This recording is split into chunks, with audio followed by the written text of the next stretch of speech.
Hello everyone, it's Krazen. I'm back again with another subclass guide. In this episode we are going to go over subclasses for bards. This is not a deep dive, but an overview of the subclasses and what is different between each one. The goal here is to give you a reference when deciding what class and subclass to play in Baldur's Gate 3. As always, there are chapters below that you can use to get the information you are looking for. The best thing about bards is how versatile they are.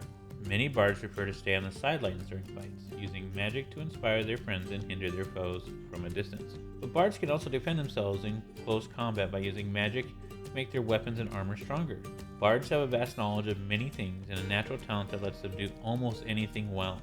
They become jacks of all trade and get to do a little bit of everything. I must admit, when bards were put into BG3 in early access, I fell in love. They're shockingly fun to play. Being a super versatile class, they can fill the role of your rogue as well as damage dealing and crowd control. Not many things beat pulling out a lute, strumming a song, and putting your enemies into a debilitating fit of laughter. Bard spells are usually based around illusion, sound, mind control, with some offensive conjuration spells sprinkled in. They get charisma and dexterity saving throw proficiency. What that means is that during actions and conversations, you will get bonuses to both. Bards are proficient with light armor and simple weapons, as well as hand crossbows, long swords, rapier, and short swords. They are also proficient in musical instruments. During character creation, you can choose to start with hand drum, flute, lute, lyre, or violin. The biggest mechanic is bardic inspiration. It gives a single ally the ability to perform past their abilities, giving them a bonus to their next attack roll, ability check, or saving throw.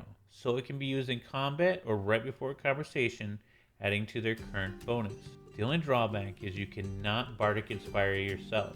Giving it to your damage dealer may be the deciding factor on their next hit landing or missing. It could also be the only reason you pass an ability check during conversation. Bards can truly sway the flow of fate. There are 3 subclasses for bards.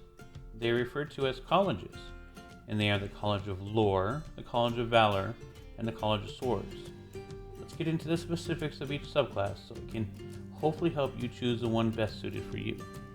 College of Lore know a lot about everything. I envision them as the storytellers in the inn telling an elaborate story to a crowd of drunkards about some distant king from eons ago, and how they made a bad choice leading to their downfall.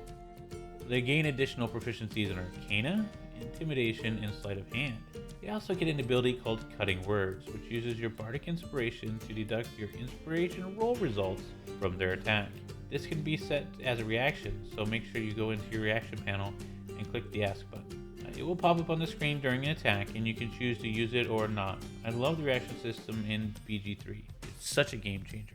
College of Valor bards are the singers sitting in taverns and keeping the memories of past heroes alive. Their songs of heroic deeds inspiring a new generation. They get bonus proficiencies in medium armor, shields, and martial weapons.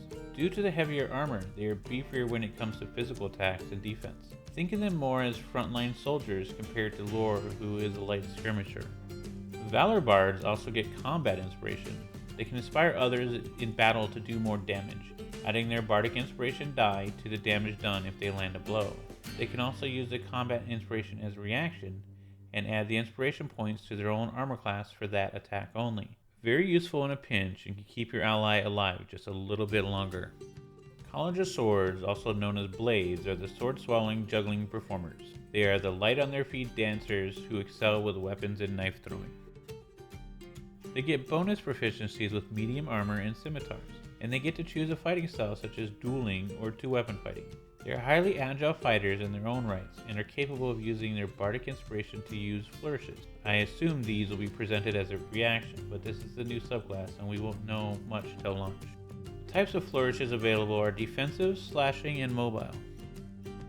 According to the D&D 5e handbook, all flourishes seem to add additional damage to successive hits. The difference between all 3 is their secondary action or reaction. Defensive flourish. You gain a temporary boost to your armor class until the beginning of your next turn, adding the same number rolled on the bardic inspiration die to your AC. Slashing flourish.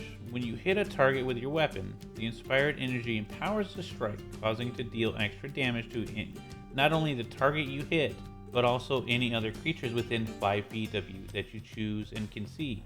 The amount of this additional damage is determined by the number you roll on the Bardic Inspiration die.